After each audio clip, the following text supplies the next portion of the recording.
It started with an invitation. Not the formal, written kind, but a casual remark over drinks. "Hey man, you should check out the old house on Green Oak Street. I hear it's full of weird stuff. Some guy used to live there who collected horror VHS tapes, but he disappeared ages ago." That's all it took. Curiosity has always been my downfall. It's why I started collecting old VHS tapes myself. There's something about the grainy, washed out picture quality that made everything feel more real. The prospect of discovering some long forgotten stash of horror films in an abandoned house was too tempting to pass up. I did some research online, and apparently the old owner vanished into thin air one day. Nothing was found, and after a few weeks of searching, the police came up with nothing. Many claimed that the police were too busy to concern themselves with the case. The government had been drowning under a sea of red tape lately, and so the house hadn't been demolished yet. According to them, it couldn't be sold in its current condition, and they weren't willing to fund the cost of refurbishment. So, the house still stood, after all that time, untouched. One night, after a few beers, I went. There was a flimsy metal fence surrounding the house, but it was easy enough to vault over. Those years on the school pole vaulting team didn't go to waste, I guess. I'd brought my old portable VHS player with me, in a large backpack. I threw it over the fence into a nearby bush first, to break its fall. Thankfully, it was unscathed. The house itself was a relic. A 2-story Victorian monstrosity that looked like it had been plucked straight from a Gothic novel. Shutters hung askew, windows were caked with grime, and the entire structure sagged slightly, as if the years had been unkind to it. The air around it smelled of mould and rotting wood. It had been empty for weeks, but the door swung open with an unsettling ease, as if it had been waiting for me. I had been expecting the door to be locked.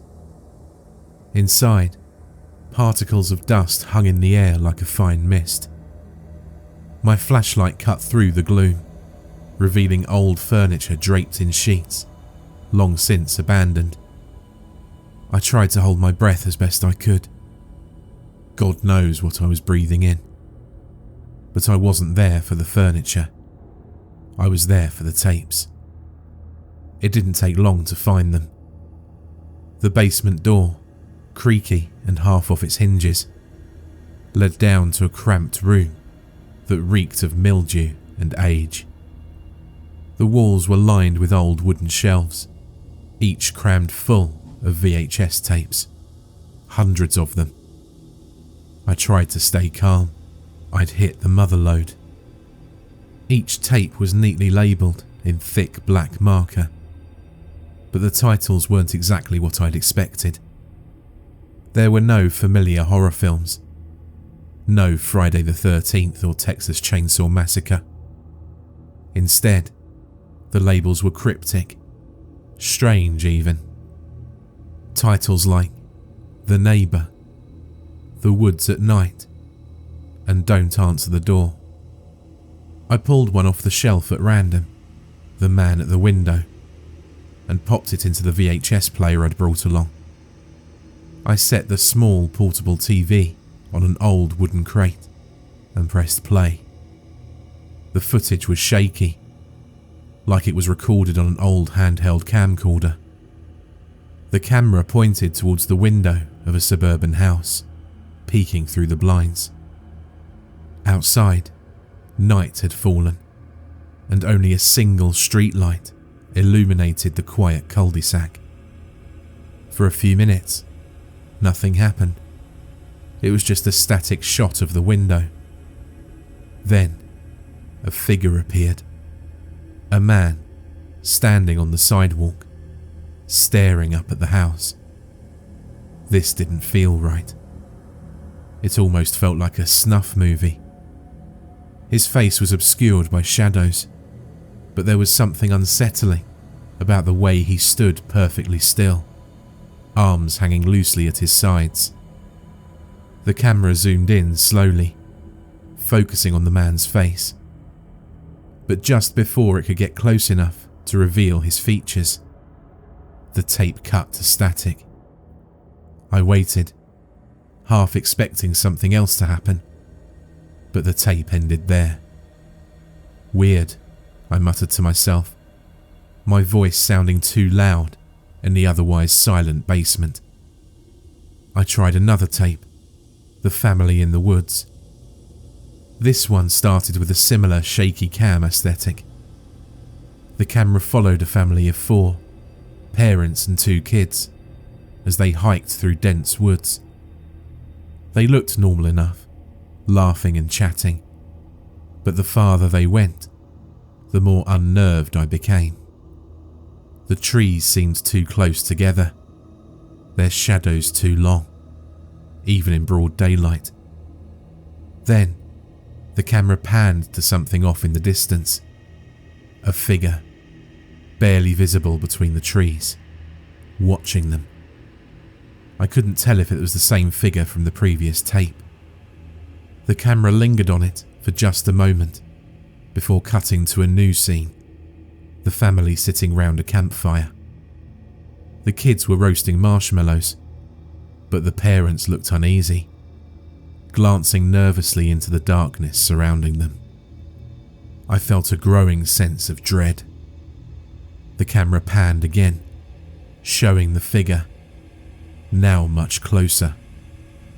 It was standing just at the edge of the firelight, barely out of view, like it had been creeping up on them.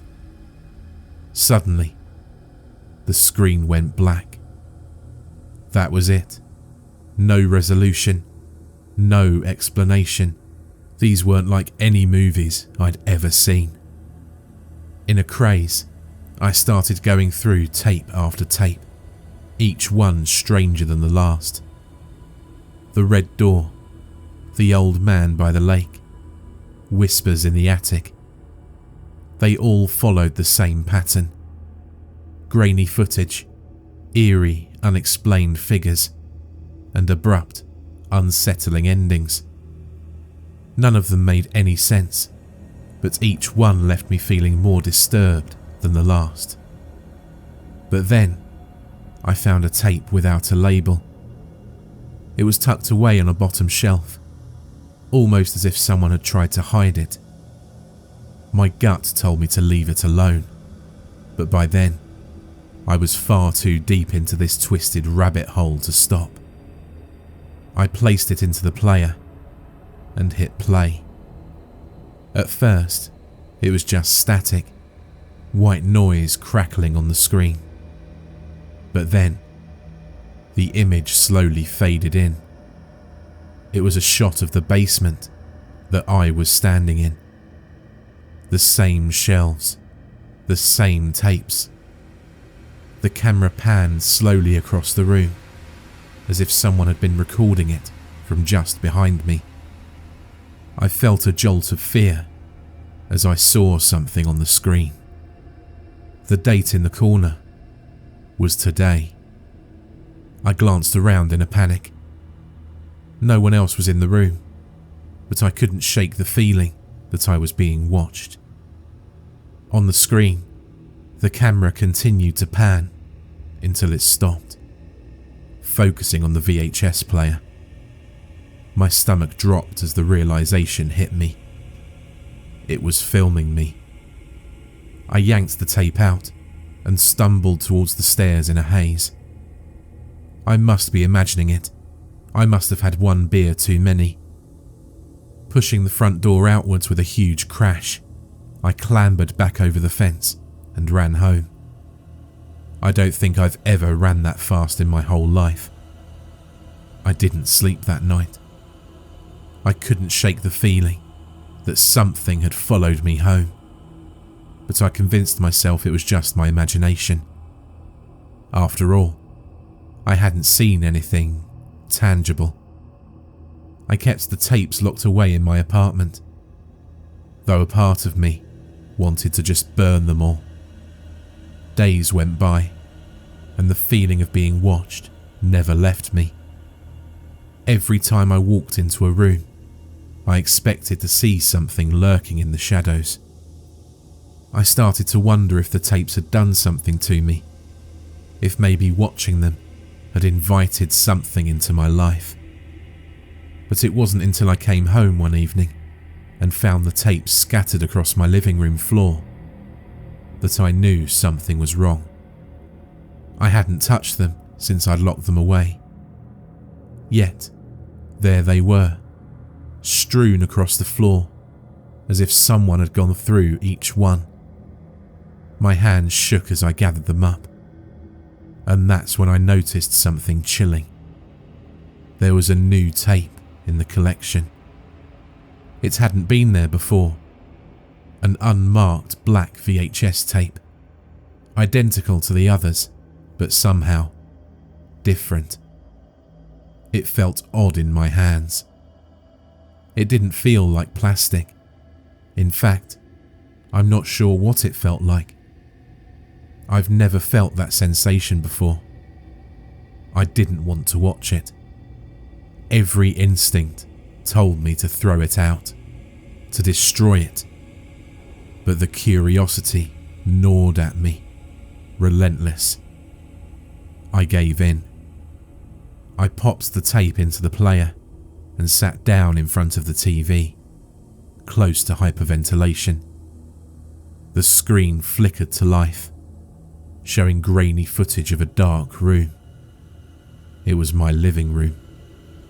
The camera was pointed at my couch, at me. I was sitting there, watching the TV, just as I was now.